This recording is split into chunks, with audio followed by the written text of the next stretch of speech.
Hello friends, मेरे channel में आपका स्वागत है। एक और कहानी।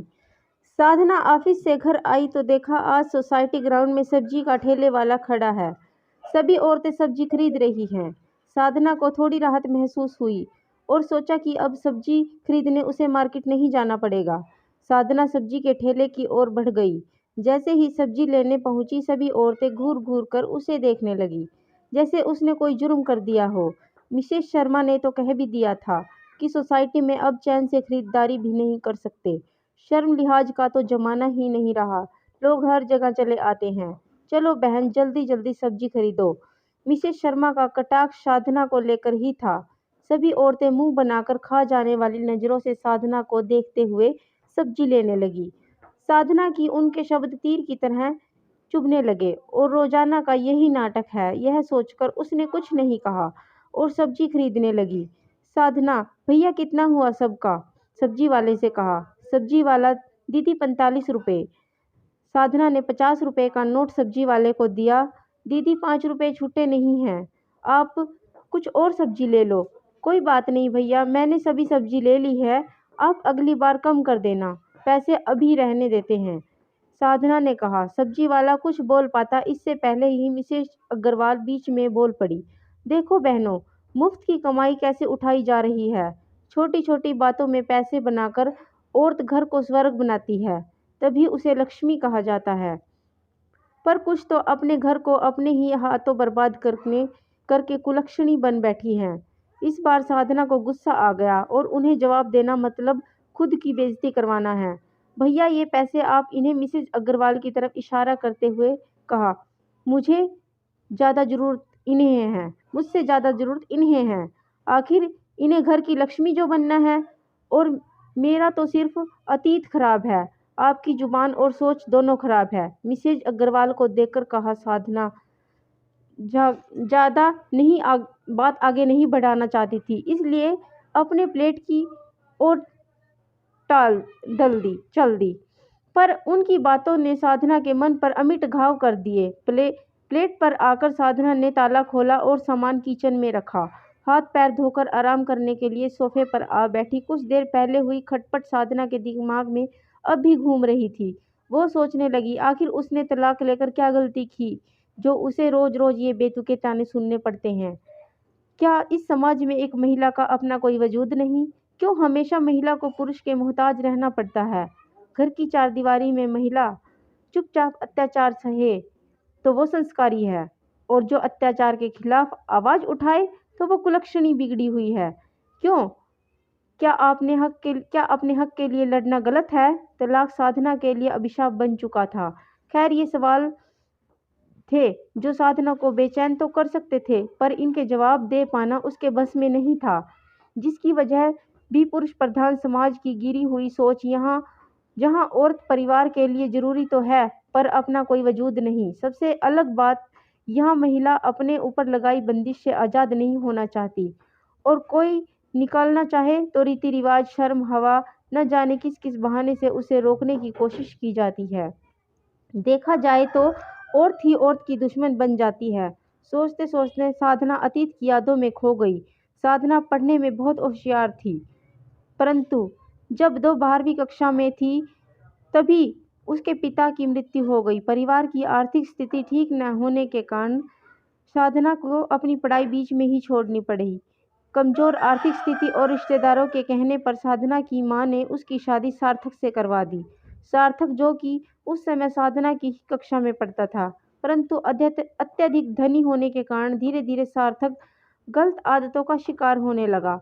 साधना ने इसका खूब विरोध किया, परंतु सार्थक की हालत में कोई सुधार नहीं हुआ। वह अपने अत्यधिक जमीन जुए की लत में हार चुका था। जब सार्थक के पिता से यह सब सहा नहीं गया तो उसकी मृत्यु हार्ट अटैक से हो गई। साधना की सास इन सब के लिए उसे ही जिम्मेदार मानती थी। उसके अनुसार साधना को कुलक्षणी थी। धीरे धीरे परिवार की आर्थिक स्थिति गिरती चली गई। सार्थक रोज पीकर आता और साधना पर अत्याचार करता। साधना इसका विरोध करती तो उसकी सास भी सार्थक का समर्थन करती। एक दिन साधना अपने ससुराल से भागकर अपने मायके जा पहुंची, परंतु वहां भी उसकी किस्मत नहीं बदली। उसकी मां ने उसका समर्थन नहीं किया। वापस उसे ससुराल जाने के लिए बोला और साधना अब उस दरिया दिली में वापस नहीं फंसना चाहती थी, इसलिए उसने तलाक लेने का फैसला किया। साधना ने तलाक के लिए कोर्ट में अपील की और अपने लिए रोजगार ढूंढने लगी। साधना पढ़ाई के साथ साथ गृह कार्य में चतुर थी। उसने सिलाई का काम आरंभ किया। धीरे धीरे साधना की मेहनत रंग लाने लगी। उसे सार्थक से तलाक मिल चुका था। उसने अपनी पढ़ाई आगे जारी रखने की कोशिश की। पढ़ाई के सिलसिले में शहर आकर रहने लग गई। साधना ने सिलाई की और ग्रेजुएशन पूरी करके एक कंपनी में अच्छी जॉब लग गई। यह फ्लैट उसे कंपनी की तरफ से ही मिला हुआ था, परंतु यहाँ भी उसकी किस्मत ने उसका पीछा नहीं छोड़ा। लोगों को पता चला कि साधना तलाकशुदा है तो लोगों ने उसके ऊपर ताने कसने शुरू कर दिए। शुरुआत में साधना ने इसका विरोध किया, परंतु रोज का नाटक है यह सोचकर सब बर्दाश्त करती रही। सोचते सोचते साधना की निगाह घड़ी पर गई जो 8 बजा रही थी। साधना उठी और उसने अपने लिए खाना बनाया। डाइनिंग टेबल पर आकर खाने लगी। खाना खाते खाते उसकी निगाह टेबल पर पड़े समाचार पत्र पर गई, जिसमें लिखा था अगले 10 दिनों तक भारतीय प्रशासनिक सेवा की परीक्षा के लिए आवेदन कर सकते हैं। साधना ने यह परीक्षा देने का निर्णय किया और अगले दिन जाकर डोमेट पर परीक्षा के लिए आवेदन किया। अगले 3 महीने बाद प्रारंभिक परीक्षा का एग्जाम था। साधना ने दिन रात एक कर मेहनत की। देखते ही देखते परीक्षा का दिन भी आ गया।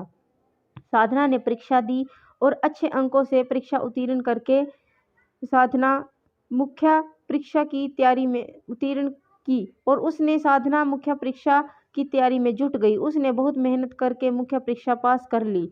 अब इंटरव्यू बाकी था।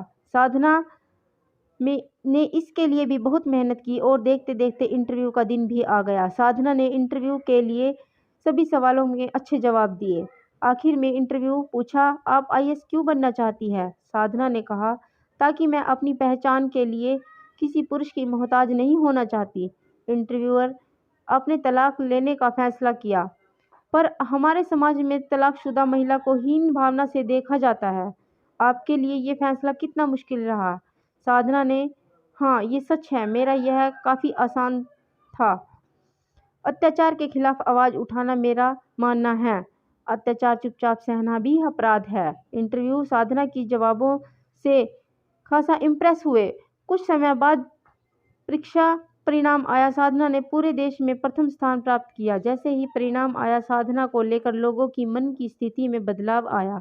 जो लोग पहले साधना को हीन भावना से देखते थे, अब सम्मान की नज़रों से देखने लगे। धीरे धीरे साधना के चर्चे देश के सभी गली मोहल्ले में होने लगे। साधना सभी के लिए प्रेरणा स्रोत बन चुकी थी। सार्थक को भी अपनी गलती का एहसास हो चुका था। उसने साधना से माफ़ी मांगी और साधना से एक नए जीवन की शुरुआत करने की इच्छा प्रकट की। परंतु साधना अब अपने जीवन में खुश थी। साधना ने महिला शिक्षा, महिला विकास कार्यक्रमों को बढ़ावा दिया। साधना ने महिला सशक्तिकरण पर बल दिया। धीरे धीरे साधना सभी महिलाओं के लिए प्रेरणा स्रोत बन चुकी थी। साधना ने अपने कार्य से साबित कर दिया था कि एक महिला पुरुष की मोहताज नहीं है, वह भी अपने दम पर समाज में अपनी नई पहचान बना सकती है। तो गाइज, मेरी कहानी कैसी लगी आपको?